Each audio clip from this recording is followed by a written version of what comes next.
जय गुरु जी। शुक्राना गुरु जी। जय गुरु जी संगत जी।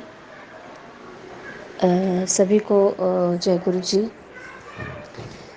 मैं जैसे कि मैंने पहले भी अपने सत्संग शेयर करे हैं और गुरु जी का आदेश हो रहता है कि शुक्राना शुक्राना करो। शुक्राना करने का मतलब है कि आप अपने एक्सपीरियंस जो होते हैं आपके साथ मेरे साथ जो मेरे एक्सपीरियंस जो आपके साथ होते हैं वो आप पूरी संगत के साथ शेयर करें, जिससे कि आपका भी भला होता है और जो सत्संग को सुनता है उनका भी भला होता है, तो उनका भी अच्छा होता है। तो इसलिए मैं अब अपना ये जो बहुत ही अच्छा, बहुत ही अद्भुत और सुंदर सत्संग आज शेयर करने जा रही हूँ।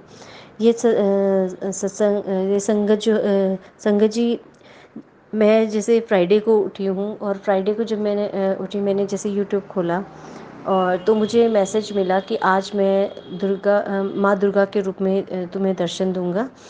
और मतलब इस तरह का मैसेज मुझे मिला। और तो ठीक है, मैंने भी उसको देखा। फिर मैंने सोचा कि चलो सत्संग जो है वो मैं थोड़ा लेट सुनूंगी, क्योंकि अभी थोड़ा काम निपटा के फिर मैं सत्संग सुनूंगी आराम से बैठ के। लेकिन इस बीच जब काम कुम कर रही थी, मैं मतलब नाश्ता बना रही थी, तो उसी टाइम जो है हमारे यहाँ मैं यहाँ कालका से हूँ, हरियाणा। तो यहाँ पर जो है माता की पालकी आती है, मतलब पालकी हिमाचल से आते हैं, क्योंकि हिमाचल साथ में लगता है। तो हिमाचल से जो है माता की पालकी आती है। और तो वो पूरा मतलब कह लो कि जो पालकी होती है माता की, पूरा घूमते हुए निकलती है, ठीक है, भ्रमण पे निकलती है। तो इस तरह से था। और जो मुझे आवाज़ सुनाई दी, जो पालकी है उसके आने की आवाज़ माता की। और वो पालकी के किसकी थी? माता की थी, जिसमें लिखा था भीमा काली, ठीक है। और भीमा काली, और ये बैजनाथ से चलकर आ रही थी। मतलब कि इतना अद्भुत। और मैंने सोचा चलो, मैंने सभी को, अपने अंकल जी को भी बोला उठो जल्दी से। मैंने सारा कुछ छोड़ दिया। और क्योंकि मुझे आज मैसेज मिला था कि फ्राइडे को मैसेज मिला था कि मतलब उस दिन कि आपकी पालकी जो है, मतलब मैं जो है दुर्गा रूप के में आपको दर्शन दूंगा। तो और मैं उस चीज़ को सोच के एकदम से मेरे दिमाग में आया कि आज तो ये जो है मुझे मैसेज मिला कि गुरुजी ने बोला है कि मैं तुम्हें आज दुर्गा रूप के रूप में दर्शन दूंगा। और उन्होंने देखो कितनी जल्दी और साक्षात दर्शन का माता की मेरे करवाए, और पूरे परिवार को ब्लेस किया माता ने। और ये यहाँ तक कि इवन कि जैसे माता के जो साथ चलते हैं, उन्होंने कहा कि माता थोड़ी देर के लिए की पालकी जो है यहाँ पर आपके घर में बैठना चाहती हैं। और आप मानोगे नहीं संगत जी, मैं इतना है खुश हुई, इतना खुश हुई, आंखों से आंसू निकलने लगे कि गुरुजी ने आज साक्षात साक्षात दर्शन दिए। और जो उन्होंने कहा वो किया। भीमा काली के रूप में उन्होंने हमें दर्शन दिए। और पूरी 7 मूर्ति उसमें थी। जो माता की पालकी आती है उसमें 7 मूर्तियाँ मतलब रूप में बैठी हुई थी, विराजमान थी माता। और जैसे कि आपको पता ही है, 7 नंबर जो है मेरे हमारे गुरु जी का है, लकी नंबर है। और उसी रूप में उन्होंने गुरुजी ने हमें जो है दर्शन दिया और पूरे घर को ब्लेस करके गई माता रानी। शुक्राना शुक्राना गुरु महाराज, शुक्राना आपका, लख लख शुक्राना गुरु महाराज। और मैं इतनी खुश, इतना खुश हुई कि मतलब कि बिल्कुल साक्षात रूप में माता मेरे घर में आई, हमारे घर आई। और पूरा घर का एक एक कोना ब्लेस हो गया। सब जितने भी लोग थे घर में, जितने भी लोग थे, उनको सबको ब्लेस करके गई माता रानी। उन्होंने अपने चावल के कुछ दाने निकाले तो 7 आए, हस्बैंड को दिए, उनके पास 7 दाने आए, बेटे को दिए, बेटे को बहुत ब्लेस किया। और सबसे बड़ी बात है कि कुछ टाइम पहले जो है ये मैसेज मिल रहा था कि माता का चोला चढ़ाना है, माता को चोला चढ़ाना है, तूने चोला चढ़ा। तो क्योंकि मेरे अंकल जी ने बहुत पहले ये बात सूखी थी, क्योंकि यहाँ पर जो है माता कालिका का मंदिर है, जो बहुत ही फेमस है। और उस पे जो है वहाँ पर इन्होंने डेली जाते हैं माथा टेकने। और तब उन्होंने वहाँ पर शायद सुखा था कि मैं चोला चढ़ाऊँगा, तो उसके बाद से वो शायद भूल गए या क्या है, लेकिन गुरुजी ने एक बार याद दिलाया था। फिर मैंने इनसे कहा भी था कि आपने चोला सूखा है तो वो चढ़ाना है आपने। तो फिर आई गई हो गई। और आप मानोगे नहीं संगत जी कि उन्होंने कहा कि माता के चोले के लिए आप जो दक्षिणा देना चाहते हो वो अपनी इच्छा से वो दक्षिणा दीजिए, और ये चोला जो है माता के को ही चढ़ाया जाएगा। और माता के इसलिए आप जितनी भी श्रद्धा है, जो भी है वो आप दें। तो पहले तो हमने जितना भी मैं कहूँगी कि अंकल जी ने मुझे जो है हमने 1100 अपने निकाल के माता को चोले के लिए दिए, लेकिन उन्होंने कहा कि ये बहुत कम है क्योंकि चोला बहुत मतलब बड़ा बनेगा। तो फिर हमने कुछ और निकाल के तो दिए। और आप मानोगे नहीं, यानी कि माता रानी खुद अपना चोला लेने हमारे घर आई। उन्होंने अपना चोला भी लिया, गुरुजी ने जो कहा वो भी हुआ, और गुरुजी ने माता के रूप में अपने दर्शन भी दिए। शुक्राना शुक्राना गुरुजी महाराज, शुक्राना। पूरे घर को, मेरे बच्चे को, मेरे बेटे को, बेटी को, सबको ब्लेस करके गए। घर में मम्मी, सासू माँ, ससुर जी, सबको, और सभी को, पूरे घर को ब्लेस करके गए। शुक्राना शुक्राना गुरुजी महाराज। और आज सैटरडे, आज सोमवार है, और आज भी गुरुजी जो है मेरे देवर के रूप में घर आज आए, और उन्होंने नाश्ता किया। और नाश्ता करके, क्योंकि मैं लेट हो रही थी और आज गुरुजी को भी भोग लेट लगा, तो इस वजह से, और वो खुद एक तरह से यूँ कह लो कि गुरुजी आए और उन्होंने बैठ के नाश्ता किया। जो गुरुजी आलू की परांठी बनाई थी वो गुरुजी ने भोग लगाई। और शुक्राना शुक्राना गुरु महाराज, इसी तरह से अपनी मेहर हमारे पर बनाए रखना, और सही मार्गदर्शन दर्शन करना, बच्चों का, हमारा, सबका ख्याल रखना। सबसे बड़ी बात गुरु महाराज की है, मेरा हाथ कभी ना छोड़ना, इस परिवार का हाथ कभी मत छोड़ना, हमेशा अपने चरणों से लगाए रखना। शुक्राना शुक्राना गुरु महाराज, आपका अनंतम अनंतम बार शुक्राना। रोम रोम श्वास श्वास का शुक्राना गुरु जी महाराज।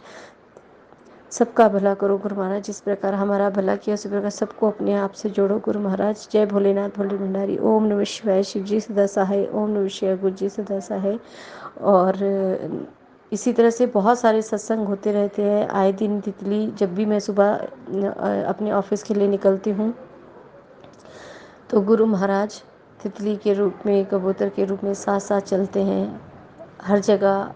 जहाँ मेरा ऑफिस है, स्कूल चलाती हूँ छोटा सा, वहाँ पर भी गुरुजी महाराज हमारे साथ रहते हैं हमेशा, और अपनी ब्लेसिंग्स हमें देते रहते हैं। शुक्राना गुरुजी महाराज, शुक्राना, आपका लख लख शुक्राना। इसी तरह से हमारे साथ रहना। हम कुछ भी नहीं है गुरु महाराज आपके बिना। मैं तो ये मानती हूँ गुरु महाराज कि आप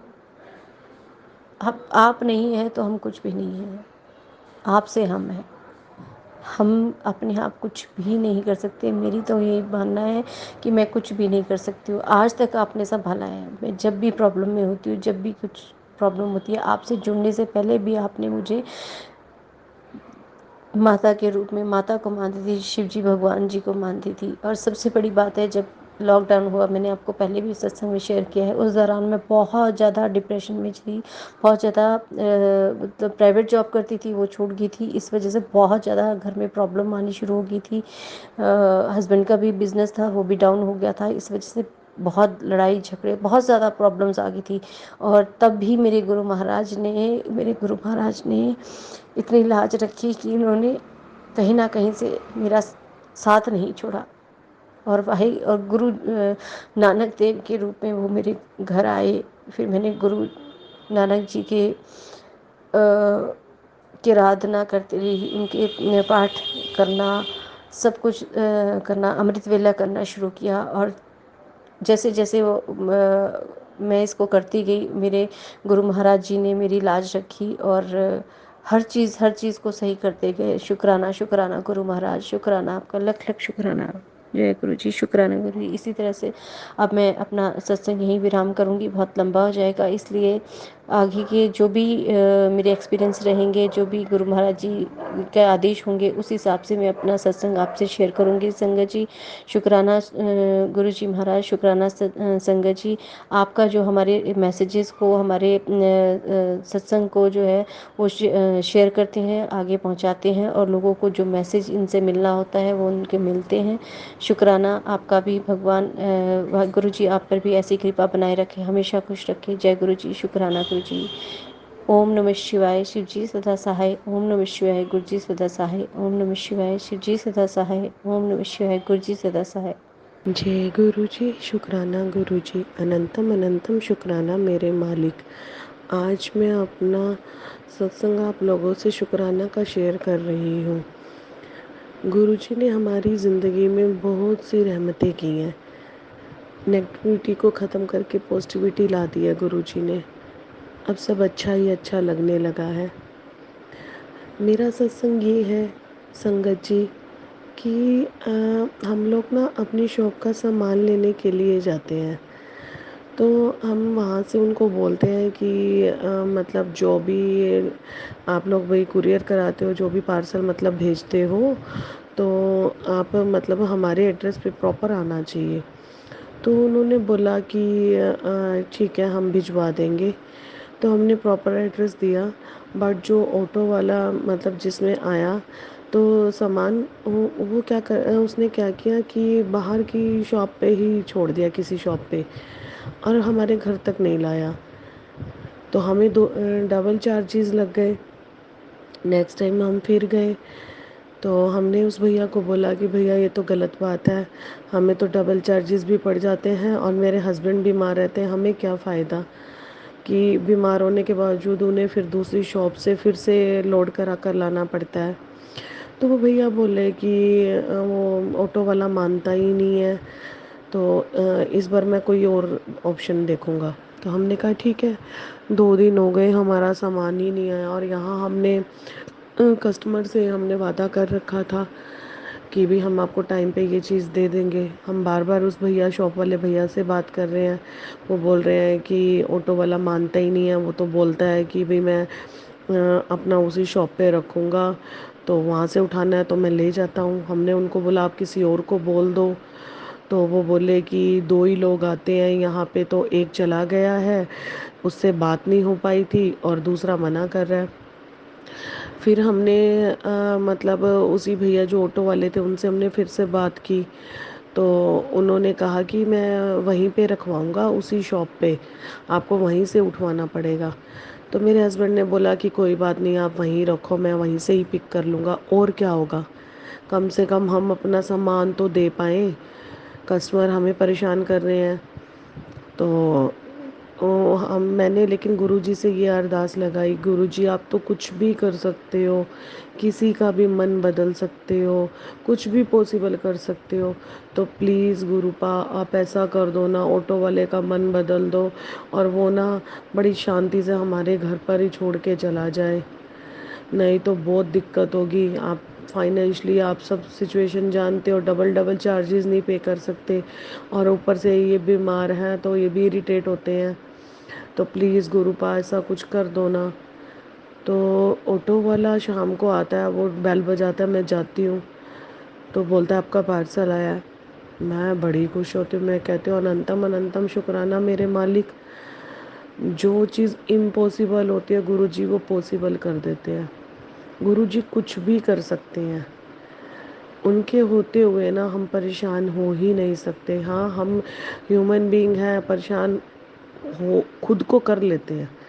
अगर हम 100% ट्रस्ट गुरुजी पर रखेंगे ना, हम श्योर होंगे कि गुरुजी बैठे हैं, तो फिर हमें परेशान होने की ज़रूरत ही नहीं है। सही कहते हैं गुरुजी वैसे एक बात कि सरेंडर कर दो, बोलो कि आप जानो आपका काम जाने। अगर गुरुजी को ये बोल देंगे तो सारे काम अपने आप होते चले जाएंगे। तो ये मेरा शुक्राना सत्संग था कि गुरुजी ने कैसे हमारे लिए इजी कर दिया। अब मैं अपना एक और शुक्राना सत्संग शेयर करना चाहती हूँ संगत जी आपसे। वो ये है कि एक दिन हम मतलब कन्फेक्शनरी का सामान मंगाते हैं अपनी शॉप के लिए। तो गुरुजी जैसे मुझे मतलब जब भी मैसेज आता तो बोलते हैं कि मैं 7 की 777 777 की ब्लेसिंग्स भाई दे रहा हूँ बेटा, पुत्र तुझे। तो गुरुजी ने उस दिन क्या किया कि मतलब हमने जो ऑर्डर किया, जब हम ऑर्डर कर रहे थे तो मैंने नहीं ध्यान दिया कि 7 आइटम का ऑर्डर था। तो जब वो भैया आए तो उनकी गाड़ी का नंबर भी 77 से था, और जो भैया डिलीवरी करने आए उनकी टी शर्ट के ऊपर भी 77 सेंचुरी लिखा हुआ था, और जो हमारा बिल था उसका लास्ट डिजिट भी 7 था, और जो बॉक्सेस थे उनके ऊपर भी 777। तो मतलब इतनी हैरानी हुई कि गुरुजी ने एक साथ 7 7 7 777 की ब्लेसिंग दे दी। तो ये चीज़ मैंने तो नोटिस नहीं की, बस मैंने तो एक चीज़ ही नोटिस की कि ये बॉक्सेस के ऊपर तो कभी लिखा हुआ आया ही नहीं है, तो 66 7 7 वो भी चौक से लिखा हुआ है, इसका क्या मतलब हो सकता है। फिर एकदम से माइंड में क्लिक हुआ कि गुरुजी कह रहे थे कि मैं तो ना तुझे 7 नंबर की 7 7 7 की ब्लेसिंग दूंगा, तो ये गुरुजी का ही कोई चमत्कार है। फिर मेरी बेटी ने बोला मम्मा आपको नहीं पता, गाड़ी का नंबर, बिल का डिजिट लास्ट वाला, भैया की टी शर्ट जो डिलीवरी करने आए थे, आप देखो मम्मा सब में 7 7 आ रहा था। तो मैंने कहा अनंतम अनंतम शुक्राना मेरे मालिक, आपकी रहमतों का तो हम क्या बयान करें। आप तो कृपा करने पे आते हो तो भंडारे ही भर देते हो। शुक्राना मेरे मालिक, आप अपनी कृपा ऐसे ही हम पर और सारी संगत पर बनाए रखना। और जो ये हमारा सत्संग, जो भी भैया या जो भी दीदी हैं वो मतलब ये सत्संग हमारा शेयर करते हैं, उन पर भी अपनी कृपा बनाए रखना, उनको भी हेल्थ वेल्थ सब ब्लेस करना गुरुपा, और हम सब पर भी अपनी कृपा बनाए रखना। अभी का मैं आपको एक और अपना सत्संग शेयर करना चाहती हूँ कि क्या हुआ कि कल मैं मतलब मुझे फ़ोन आया कि मेरी मम्मा की तबीयत ख़राब है और मेरे मायके में कोई परेशानी है, तो मुझे जाना पड़ा। तो मैं गुरुजी से प्रे कर रही हूँ कि गुरुजी प्लीज़ मेरी मम्मा की तबीयत ठीक हो जाए। तो मैं परेशानी में घर से निकली जैसे, और मैंने गुरुजी से यही अरदास की कि गुरुजी आप मेरे साथ रहना। जैसे ही मैं बस पे चढ़ने लगती हूँ तो बटरफ्लाई के दर्शन, और मैं जाती हूँ और बस से उतरती हूँ तो बटरफ्लाई, और मैं एक गलत गली से मतलब जा रही थी, मुझे लगा कि शायद ये रास्ता भी घर की तरफ निकलता ही है। तो मतलब मैं गुरुजी से कह रही हूँ गुरुजी मुझे तो समझ में नहीं आ रहा आज मैं कौन सी गली में टर्न कर गई हूँ। तो आगे आगे दो बटरफ्लाई, मतलब ऐसे जैसे भी मुझे रास्ता दिखा रहे हैं, मुझे अपने साथ लेके जा रहे हैं, चल पुत्र मैं हूँ तो क्यों घबराती है। तो मेरे पापा का फ़ोन आता है, कहता है बेटा कहाँ पहुँच गए। मैंने कहा पापा आज तो मैं गलत गली के अंदर घुस गई, मुझे समझ में ही नहीं आ रहा है, लेकिन आप टेंशन मत लो, क्योंकि मेरे को ना गुरुजी दिखाई दे रहे थे कि साथ में चल रहे हैं तो वो मुझे रास्ता दिखाएंगे। सच में जब मैं टर्न की तो मैं अपने घर के पास वाली गली में ही थी। तो मुझे इतनी खुशी हुई, मैंने पापा को बोला पापा मैं सही रास्ते पे हूँ, बस घर पहुँचने वाली हूँ। तो ठीक है वहाँ पे गए, मम्मा की तबीयत ठीक थी, स्टेबल थी। और फिर मतलब शाम को जब मैं मतलब घर आने के लिए निकली तो बच्चों का कॉल आया, उन्होंने वीडियो कॉल पे दिखाया कि वो लोग बाहर बैठे थे घर के, और एक बटरफ्लाई उड़ रही थी, तो और वो बटरफ्लाई ना कार से टकरा गई, तो वो हल्का सा उनके पंख डैमेज हो गए। तो वो बच्चों ने फिर दो बच्चों ने उस बटरफ्लाई को पकड़ लिया। तो मेरी बिटिया ने बोला कि नहीं भैया ऐसे मत पकड़ो, इनको भी दर्द होता है, तो उन्होंने उनसे ले लिया। तो मेरी बिटिया ने दादी माँ के हाथ पे बटरफ्लाई को रखा और मुझे वीडियो कॉल में दिखा रहे हैं मम्मा देखो गुरुजी। तो हमने शुक्राना किया गुरुजी का। गुरुजी का कुछ दिनों से ये मैसेज आ रहा था कि पुत्र मैं बटरफ्लाई के रूप में तेरे घर में आऊँगा और तेरे सारे कष्ट लेकर चला जाऊँगा। तो जैसे ही बच्चों ने दिखाया तो मैं समझ गई कि आज गुरुजी सारे कष्ट काटने के लिए आ रहे हैं। और गुरुजी ने बोला था कि मैं 9 नंबर की भी ब्लेसिंग दूंगा, और कल 9 नंबर ही था, कल 9th में थी। तो मैंने बच्चों को बोला बच्चों ऐसे मत करो, बटरफ्लाई को ना आप उड़ने भी देना, कभी आप अपने हाथ में ही रखना। तो कहते नहीं मम्मा अभी तो ये ना पंख डैमेज हो गए हैं तो उड़ भी नहीं पा रहे हैं। तो मैंने कहा ठीक है बेटा। तो मैंने फ़ोन कॉल कट कर दी। फिर मैं जब घर पे आई तो मैंने देखा तो बच्चे बटरफ्लाई को अंदर ले आए थे, क्योंकि वो उड़ नहीं पा रही थी तो उन्होंने गुरुजी के स्वरूप के आगे बिठा दिया। कल भी पूरा दिन वो बटरफ्लाई ठीक रही, बच्चे भोग लगा रहे थे, बच्चे खुश हो रहे थे, शुक्राना कर रहे थे। आज भी बटरफ्लाई ठीक थी। बट इवनिंग में बटरफ्लाई जब बच्चे गए देखने के लिए, वो बार बार जाकर देख रहे थे ठीक तो है ना, ठीक तो है ना, बट कोई मूवमेंट ही नहीं हो रही थी। तो उनका दिल टूट गया, कहते मम्मा बटरफ्लाई नहीं रही, वो हमें छोड़ के चली गई। तो फिर मैंने उन्हें समझाया कि बेटा गुरुजी ने ना हमारे ऊपर जो कष्ट थे ना वो अपने ऊपर ले लिए हैं, तो आप घबराओ मत। तो गुरुजी हमेशा कहते हैं कि भी अगर बटरफ्लाई अगर मतलब मर जाती है तो इसका मतलब ये है कि तुम्हारे जो कष्ट हैं वो मैंने काट दिए, मैंने अपने ऊपर ले लिए। दुख तो बहुत हुआ कि हमारे जो किए हुए कर्म है, हमारे कर्मों की सज़ा होती है जो वो गुरुजी ऐसे कटवा देते हैं, अपने ऊपर ले लेते हैं, कि गुरुजी को भी बहुत तकलीफ़ होती होगी। लेकिन जब गुरुजी कहते हैं कि मैं तुम्हारे 90% कर्म काट देता हूँ और 10% तुम्हें भोगने पड़ते हैं, तो गुरुजी हमारे ऊपर मेहर करते हैं और हमारे कर्म कटवाते हैं। मैंने बच्चों को ये बात समझाई, तो बच्चों ने ये बात समझी और फिर उन्होंने अपना दिल छोटा नहीं किया कि नहीं, ये तो हमारे कर्म ही काटने आए थे गुरुजी। फिर उन्होंने जाकर फूलों के साथ बटरफ्लाई को मिट्टी में दबा दिया और फिर आकर गुरुजी के आगे माथा टेका। तो ठीक है, देखो एक बार दुख तो आता है कि भी कोई भी पक्षी हो, कोई भी मतलब जीव जंतु हो, अगर इस तरीके से मतलब वो मर जाता है तो। लेकिन अगर गुरुजी कहते हैं कि ये तुम्हारे कर्म काटने हैं, तो यही ज़रिया बनाया है गुरुजी ने। तो मैं गुरुजी का अनंतम अनंतम शुक्राना करती हूँ। गुरुजी का मैसेज आ रहा था कि पुत्र अपना सत्संग शेयर कर और अपना शुक्राना कर। तो मैंने अपना सत्संग शेयर कर दिया और गुरुजी का लाख लाख शुक्राना। गुरुजी आप अपनी कृपा मेहर सब पर बनाए रखना। सब मेरी यही अरदास है, सर्वत्र भला करना मेरे गुरु का। अब मैं अपना सत्संग गुरुजी के मंत्र से समाप्त करना चाहूँगी। ओम नमः शिवाय, शिव जी सदा सहाय। ओम नमः शिवाय, गुरु जी सदा